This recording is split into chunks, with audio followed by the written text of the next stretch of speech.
सन 1855 भारत की धरती अंग्रेजी हुकूमत के जुल्मों से कराह रही थी।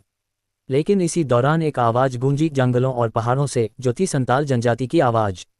यह विद्रोह केवल जमीन के लिए नहीं, बल्कि सम्मान, आज़ादी और अपने हक की लड़ाई थी। संताल लोग, जो अपनी मेहनत और सादगी के लिए जाने जाते थे, झारखंड, बिहार और बंगाल के इलाकों में बसे थे। अंग्रेजों ने वहां की उपजाऊ जमीनों पर कब्जा कर लिया, रेल लाइन बिछाने के लिए खेतों को उजाड़ दिया और जमींदारों व महाजनों के जरिए संतालों पर भारी कर, ऊंचे ब्याज और बेगार की मजबूरी थोप दी। लोग अपनी ही जमीन पर मजदूर बन गए, गरीबी और भूख ने हर घर को घेर लिया। इन्हीं हालातों में संताल भाइयों सिद्धू, कान्हू, चांद और भैरव ने अपने लोगों को इकट्ठा किया। उन्होंने कहा, अब और नहीं, अंग्रेजी सरकार और उनके दलालों को हमारी जमीन से बाहर करना होगा। 30 जून 1855 को भोगनाडीह गांव से यह विद्रोह शुरू हुआ। हजारों संताल पुरुष और महिलाएं धनुष, बाण, तलवार, फरसा और दुगदुगी लेकर निकले। उनके पास आधुनिक हथियार नहीं थे, लेकिन दिलों में आग थी और आत्मा में आज़ादी का जज्बा।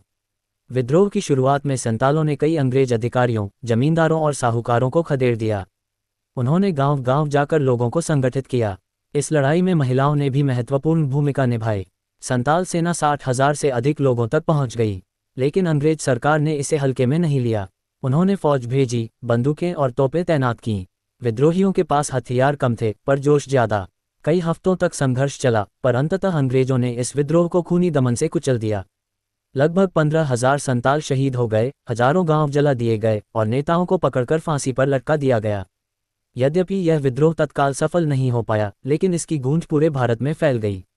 इसने अंग्रेजी हुकूमत को पहली बार हिला दिया और आदिवासी समाज में स्वतंत्रता का बीज बो दिया। यही कारण है कि संताल विद्रोह को भारत के स्वतंत्रता संग्राम का अग्रदूत कहा जाता है।